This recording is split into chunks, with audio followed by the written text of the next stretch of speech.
नमस्कार दोस्तों। तो मैं फिर हूं NH-24 पर, दिल्ली यूपी बॉर्डर पर। NH-24 वो हाईवे जो यूपी और यूपी से आगे के राज्यों को दिल्ली से जोड़ता है। इस हाईवे को, दिल्ली जाने वाली सड़क को किसान संगठनों ने, किसानों ने रोक रखा है और किसान यहाँ से आगे न बढ़ पाएं, इसलिए जो पीछे यहाँ से आप देखेंगे जहाँ मैं हूँ, यहाँ से करीब करीब 600 मीटर आगे पुलिस ने वहाँ ज़बरदस्त इंतजाम कर रखे हैं। पुलिस की ऐसी मोर्चेबंदी है कि किसान आगे नहीं बढ़े। लेकिन अब बात आती है कल के भारत बंद की। किसान संगठनों के साथ साथ 40 से ज़्यादा किसान संगठन हैं, लेकिन अब करीब करीब 12 सियासी दलों ने किसान संगठनों के भारत बंद को समर्थन देने का ऐलान किया है। 10 ऐसी ट्रांसपोर्ट एसोसिएशन और ऐसे संगठन हैं, पेट्रोल पंप मालिक एसोसिएशन, इन लोगों ने भी कहा है कि हम किसानों के भारत बंद को समर्थन देंगे। देश के दूसरे हिस्सों से किसानों के जत्थे दिल्ली और आसपास पहुंचने की खबरें। अब भारत बंद में कल क्या होगा? क्या किसानों का विरोध सरकार पर किसी तरह के दबाव का काम करेगा? क्योंकि सरकार के साथ किसानों की 5वें राउंड की बातचीत बेनतीजा रही। 6ठे राउंड की बातचीत होनी है 9 तारीख को। हमारे सामने जो देख रहे हैं आप, एक बार तस्वीर दिखाता हूं और उसके बाद बताता हूं कि आज मैं बताना क्या चाह रहा हूं। ये सामने आप देख रहे हैं, यहीं किसान संगठनों के बहुत सारे कार्यकर्ता, कुछ नेता वहां बैठे हैं। अभी वहां राकेश टिकैत जो किसान यूनियन के नेता हैं पश्चिमी उत्तर प्रदेश में, जिनकी बहुत धमक और हनक है, महेंद्र सिंह टिकैत के बेटे, वो भी वहां पहुंचे हैं। और जिस हाईवे पर हूं, इस हाईवे के नीचे यहाँ किसान संगठन जो पश्चिमी उत्तर प्रदेश का किसान संगठन राकेश टिकैत का, उनके बहुत सारे लोग यहाँ इस हाईवे के नीचे यहाँ बैठे हैं। और नीचे जो तस्वीर आपको दिखा रहा हूँ, यहाँ जो किसान बैठे हैं रास्ता रोककर अपने आंदोलन को धार देने के लिए, उन किसानों के लिए यहाँ खाने पीने का इंतज़ाम हो रहा है, बल्कि खुद अपने खाने का इंतज़ाम कर रहे हैं। ये ट्रॉली देख रहे हैं जिसमें रात भर सोते होंगे। ये अलग अलग हिस्सों से आए। लेकिन दोस्तों, बात यह है कि किसान संगठनों की मांग, भारत सरकार ने जो 3 कृषि कानून बनाए हैं, उन तीनों कृषि कानूनों में जितने पेच हैं उनको लेकर सवाल।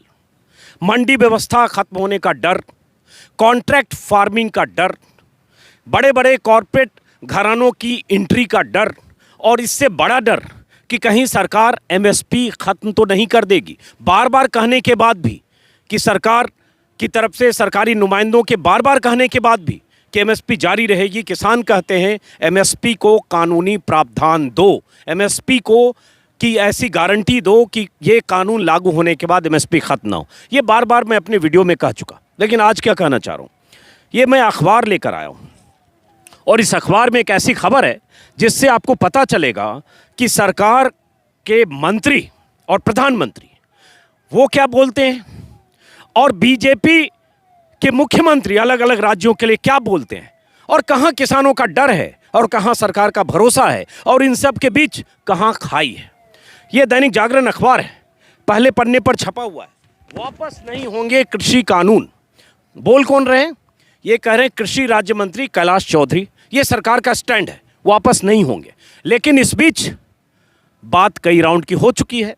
संशोधन के लिए सरकार तैयार है, लेकिन किसान कह रहे हैं पूरी तरह से कानून वापस करो। अब इसमें जो अहम है, जिस पर मैं अपनी बात कहना चाह रहा हूं, इसको गौर से सुनिएगा। इसमें कृषि राज्य मंत्री ने कहा है, हालांकि ये बात प्रधानमंत्री भी कह चुके हैं और बाकी कई मंत्री, कृषि मंत्री भी कह चुके हैं, लेकिन उसका विरोधाभास आपको अभी समझाता हूं। इसमें इन्होंने कहा है, दैनिक जागरण की लीड खबर है, सरकार ने जो कानून पास किए हैं वो किसानों को आज़ादी देते हैं। हमने हमेशा कहा है कि किसानों को ये अधिकार होना चाहिए कि वो अपनी फसल जहां चाहे बेच सकें। स्वामीनाथन आयोग ने भी अपनी रिपोर्ट में इसकी सिफारिश की है।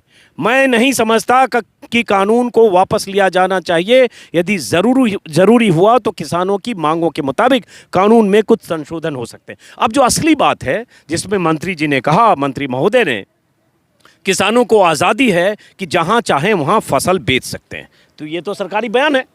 अब जरा देखिए विरोधाभास, शायद आपको जानकारी होगी लेकिन मैं फिर से बताऊं। मध्य प्रदेश में किसकी सरकार है? बीजेपी की। हरियाणा में किसकी सरकार है? बीजेपी की। दोनों राज्यों के मुख्यमंत्रियों ने खुले तौर पर ऐलान किया है कि उनके राज्य में दूसरे राज्य के किसान आकर फसल नहीं बेच सकते, बल्कि शिवराज सिंह ने तो यहां तक कह दिया कि अगर उनके राज्य में दूसरे राज्य के किसान आकर फसल बेचेंगे तो उन्हें गिरफ्तार करके जेल भेज देंगे।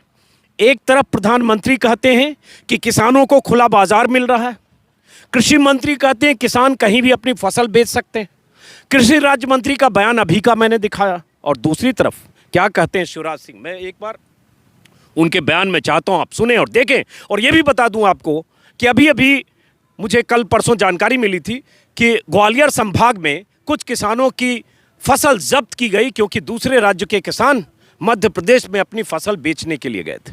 अब इसमें शिवराज सिंह चौहान का एक बयान है, इधर स्क्रीन पर मैं लगा रहा हूँ।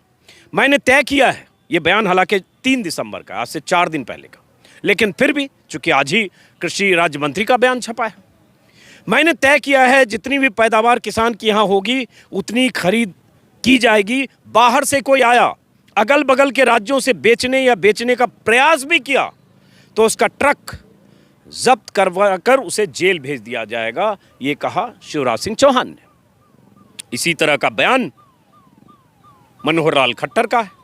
हरियाणा के मुख्यमंत्री मनोहर लाल खट्टर ने 29 सितंबर को ही एक बार कहा था कि दूसरे राज्यों के किसानों से फसल की खरीद नहीं होगी।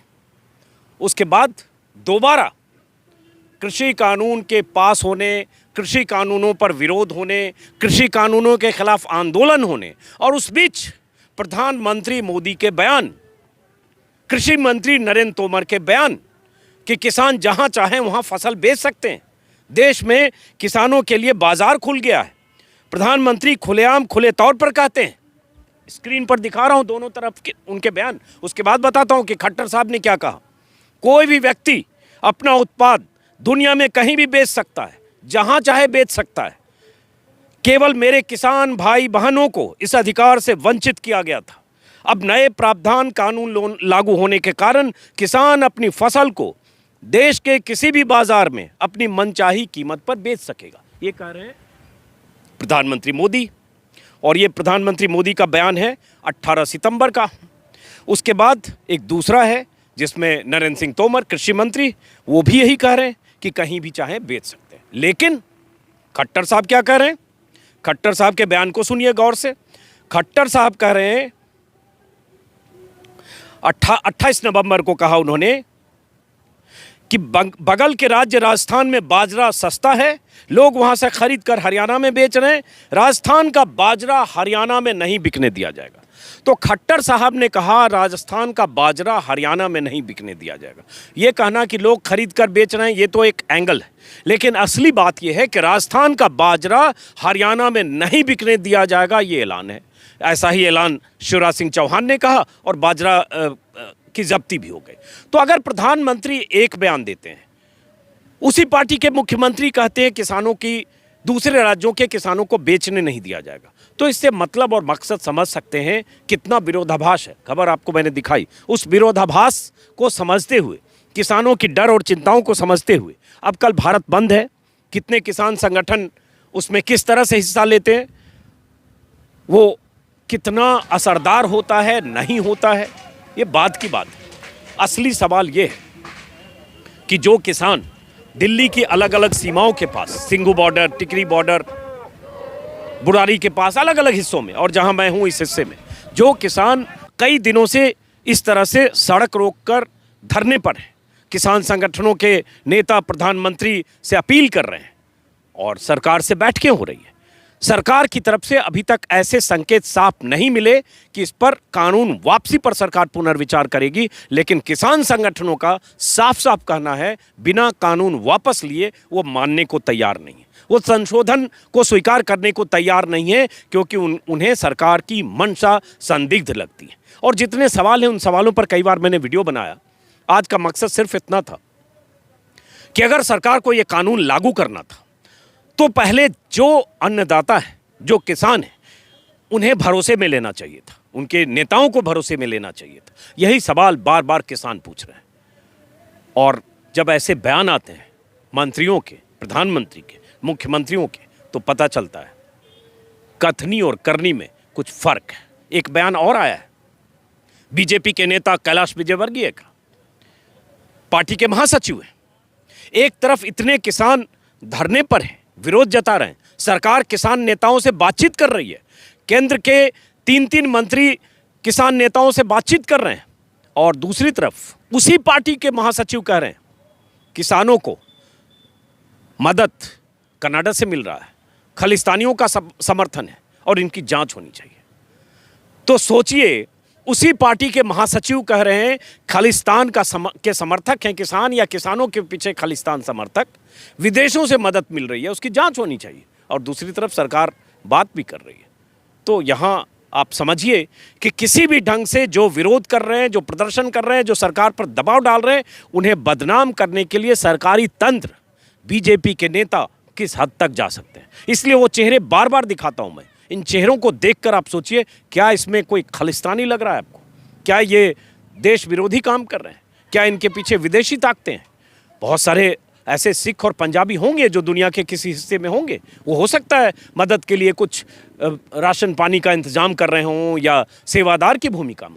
लेकिन इसका मतलब क्या है? फिर तो बीजेपी अगर हाउडी मोदी होता है और बीजेपी के नेता या प्रधानमंत्री विदेश जाते हैं, वहाँ भी इंतजाम में बहुत सारे लोग लगते हैं, जिसमें बहुत सारे सिख और पंजाबी भी होते हैं। उसका मतलब क्या है? फिलहाल इस वीडियो को यहीं ख़त्म करता हूँ दोस्तों। आप मेरे वीडियो लगातार देख रहे हैं, इसके लिए आप सबका शुक्रिया। अगर आपने मेरे इस YouTube चैनल को सब्सक्राइब नहीं किया तो सब्सक्राइब करेंगे, मुझे अच्छा लगेगा, हौसला बढ़ेगा। लगातार सिंघू बॉर्डर से भी कुछ वीडियो मैंने आपको दिखाए हैं। कल भी एक रात वीडियो मैंने पोस्ट किया था कि किस ढंग से सिंघू बॉर्डर पर कई किलोमीटर तक पंजाब और हरियाणा के बहुत सारे किसान, हज़ारों किसान, और जिसमें पंजाबियों की तादाद बहुत ज़्यादा, किस तरह से बैठे हैं, किस तरह से भाईचारे के साथ सुबह से शाम तक इंतज़ाम देखते हैं, क्या जज्बा है उनका। इस पर एक वीडियो मैंने कल बनाया है जिसमें मैंने कहा था सरदार जी तुसी ग्रेट हो। अगर आपने वो वीडियो नहीं देखा तो उस वीडियो को ज़रूर देखें और लगातार मेरे YouTube चैनल को देखते रहें। जहाँ जहाँ आंदोलन की तस्वीरें, खबरें आएगी मैं आपको दिखाऊंगा, क्योंकि किसान इस बात को लेकर भी गुस्से में हैं कि उन्हें कभी देशद्रोही, कभी चीनी एजेंट, कभी विदेशी एजेंट, कभी खालिस्तानी कहा जाता।